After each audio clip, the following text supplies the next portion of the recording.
ఒక ఆడపిల్ల పుడితే ఇంట్లో నవ్వులు పూస్తాయి, కానీ కాలం ఆమె కోసం నిశ్శబ్ద యుద్ధాలు దాచిపెడుతుంది. చిన్న గాజుల చప్పుళ్లతో ఇంటి ముంగిట పరిగెత్తిన పాప, బొమ్మలతో రాజ్యం కట్టేది, చందమామతో మాటలు చెప్పేది. పూర్వకాలంలో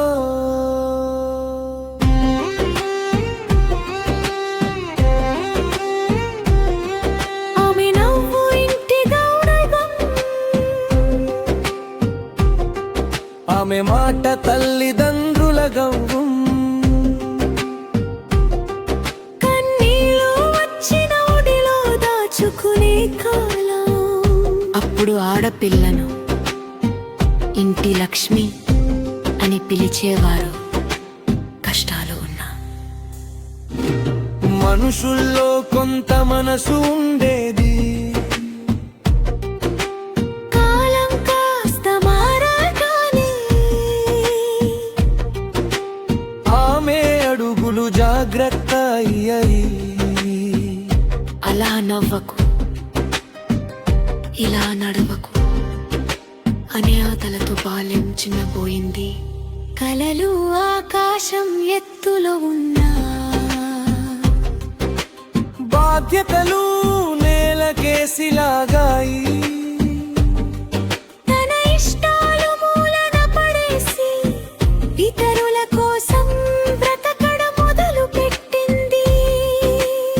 ఆమె గుండె లోపల వేల మాటలు అరుస్తుంటాయి,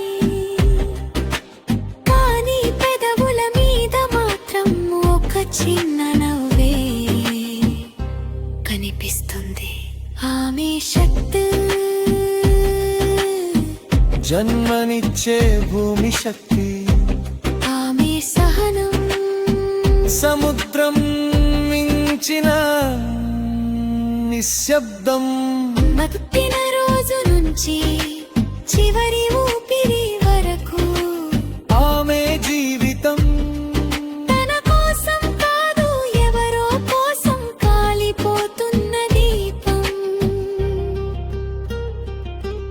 ఒకరోజు పెళ్లి పేరుతో ఇంకో ఇంటికి పంపిస్తారు. పుట్టింటో మన అమ్మాయి అక్కడ వాళ్ళ కోడలు అయిపోతుంది. పూర్వకాలంలో కష్టాలు ఉన్న బంధాలు గట్టిగా ఉండేవి. ఇప్పుడు ఇల్లు పెద్దవయ్యాయి, మనసులు మాత్రం చిన్నబోయాయి. ముందు చేతితో భోజనం పెట్టేవారు, ఇప్పుడు ఫోన్లలో ప్రేమ వెతుకుతున్నారు.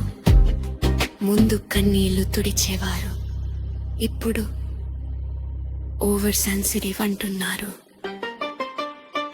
తన ప్రాణం ముక్కలై పిల్లల రూపంలో పుడుతుంది.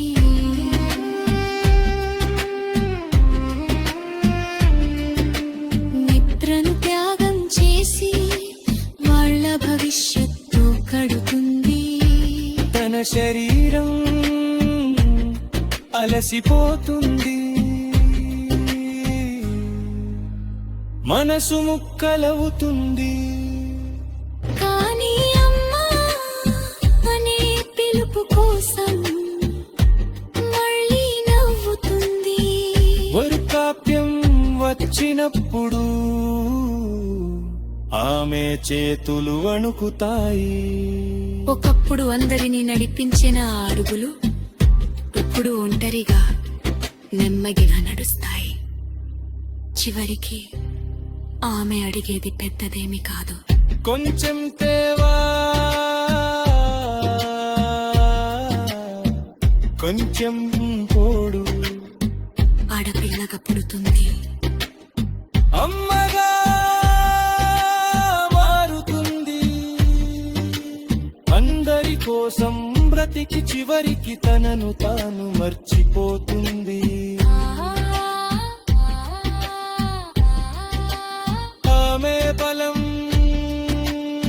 ప్రపంచాన్ని నిలబెడుతుంది. ఆవే బలహీనత ఒక్క ప్రేమ మాటలో కరుగుతుంది. ఆమె చనిపోయిన రోజు ఒక మనిషి కాదు, ఒక యుగం ముగుస్తుంది. హెరా